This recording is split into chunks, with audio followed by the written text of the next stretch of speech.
அனைவருக்கும் வணக்கம். ஏழாம் அதிபதியான கிரகம் எப்படி இருந்தால் நல்ல மன வாழ்க்கை அமையும்? என்ன சுக்கிரன் நல்ல நிலையில் இருந்தாலும் ஏழாம் அதிபதி ஒரு ஜாதகத்தில் நல்ல நிலையில் இருக்க வேண்டும். அதே சமயம் எந்த லக்கணமாக இருந்தாலும் ஏழாம் அதிபதி ஆட்சி உச்சம் பெறக்கூடாது. ஆட்சி பெறும் நிலையில் சுபராக இருந்தால் கேந்திராதிபதி தோஷத்தையும், பாபராக இருந்தால் அந்த வீட்டையும் கெடுப்பார்கள். அதே சமயம் மறைவு ஸ்தானங்களில் ஏழாம் அதிபதி பாவராகி உச்சமாகி பலம் பெறுவது நல்லது. உதாரணமாக சிம்ம லக்கணத்துக்கு அவர் 3ஆம் இடத்திலே உச்சம் பெறுவது மிக மேன்மையான அமைப்பு.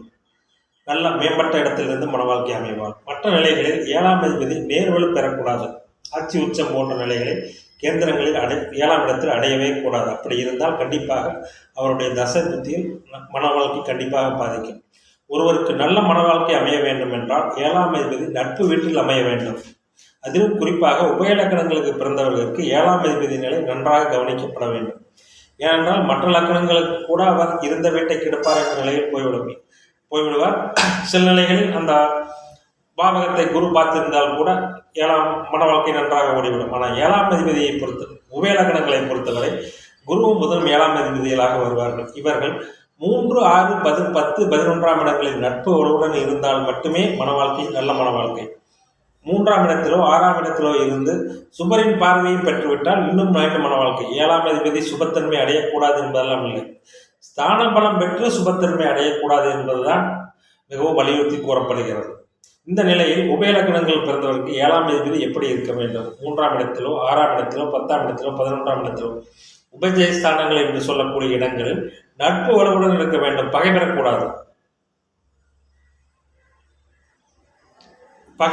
பகையோ நீசமோ அடையக்கூடாது. 3ஆம் வீட்டில் நட்பு உறவுடன் அமைய வேண்டும். இந்த அமைப்பு ஒரு உதாரண வீடியோவிலேயே பார்த்துடலாம். இந்த ஜாதகர் பிறந்தது பார்த்தீங்கன்னா 6/9/1984 7:30 AM அளவில் பிறந்திருக்கார். இந்த ஜாதகர் பிறந்தது மீன லக்னம், மகர ராசி, உத்திராட நட்சத்திரத்தில் பிறந்திருக்கார். 3ஆம் வீட்டில் ராகு, 6ஆம் வீட்டில் சூரியன் புதன், 7ஆம் வீட்டில் சுக்கிரன், 8ஆம் வீட்டில் சனி, 9ஆம் வீட்டில் செவ்வாய் கேது, 10ஆம் இடத்தில் குரு.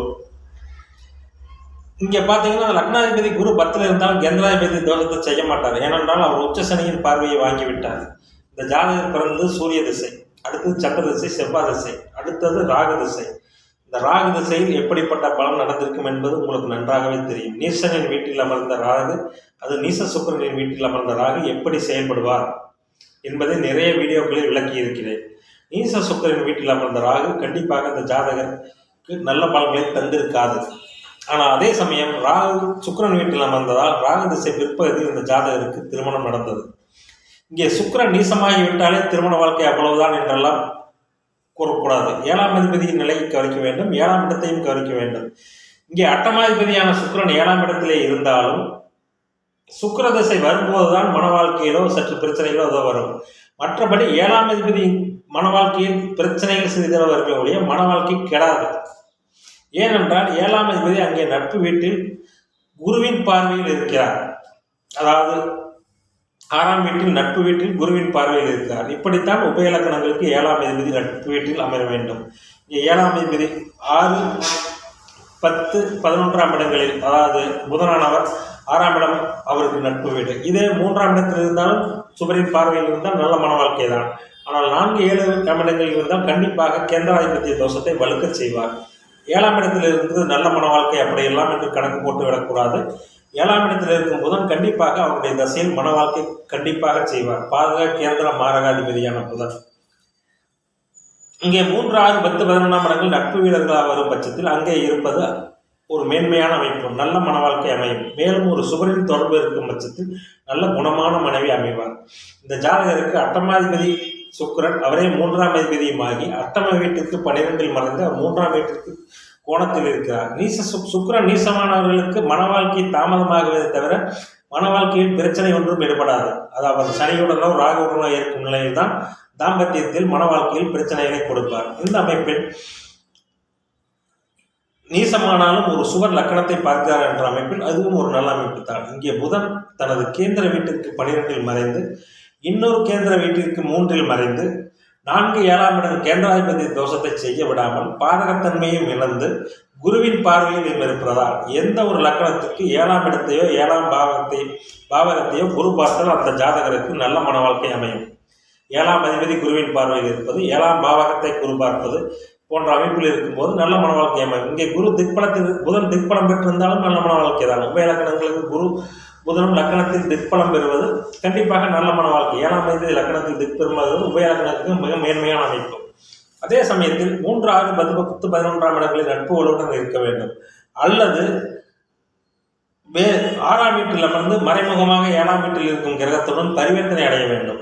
அப்படி அடைந்தாலும் பாதகத்தன்மை அடைபடாது. பரிவர்த்தனையான கிரகங்கள் பரிவர்த்தனையான வீட்டின் பலனை செய்யும் என்றாலும் இருந்த வீட்டின் பலனை செய்துவிட்டுத்தான் பரிவர்த்தனையான வீட்டின் பலனை செய்யும். பரிவர்த்தனை ஆகிவிட்டாலே அந்த கிரகம் நேர்வலுவை இழந்து விட்டது என்றுதான் அர்த்தம். இந்த அமைப்பில் அந்த கிரகம் மன வாழ்க்கையை கெடுக்காது, பாதக கேந்திர தோஷத்தை தராது. இந்த அமைப்பில் இந்த ஜாதகத்தில் பார்த்தீங்கன்னா சுக்கிரன் நீசமானாலும் 7ஆம் வீட்டை எந்த விதமான பாவகிரகம் பார்க்காமல் இருப்பதாலும் 7ஆம் அதிபதி குருவின் பார்வையிலும் இருப்பதால் குருவின் பார்வை எந்த நிலையிலும் ஒரு கோடி புண்ணியம் என்பதற்கிணங்க இங்கே குருவின் பார்வையை பெற்ற புதன் மனைவி நல்ல மனைவி என்ற அந்தஸ்தை இந்த ஜாதகருக்கு தருகிறது. எனவே உபய லக்கணங்களுக்கு 7ஆம் அதிபதி 3, 6, 10, 11 நட்பு வலுவுடன் இருப்பதும் அல்லது லக்னத்தில் திக்பலமாக இருப்பது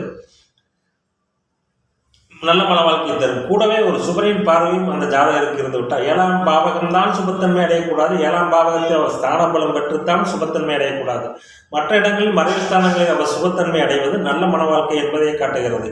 இந்த ஜாதகம் சொன்னால் எனக்கு நீச சுக்கரம் தாங்க, நான் திருமண வாழ்க்கை நல்லா தானே இருந்துச்சு அப்படின்னு சொன்னால் ஆமாங்க, எனக்கு நல்ல மன வாழ்க்கை தான். ஏனென்று கேட்டால் 7ஆம் அதிபதி குருவின் பார்வையில் இருக்கிறார். எனவே எந்த நிலையிலும் மறைவு ஸ்தானங்களில் 7ஆம் அதிபதி அமர்ந்து நட்பு வீட்டில் அமர்ந்து குருவின் பார்வையிலோ அல்லது வளர்பிறை சந்திரனின் பார்வையிலோ அமரும் போது அந்த ஜாதகருக்கு நீடித்த மகிழ்ச்சிகரமான நல்ல குணமான மன வாழ்க்கை அமைகிறது என்பதற்கு இந்த ஜாதகம் ஒரு நல்ல உதாரணம். நன்றி, வணக்கம்.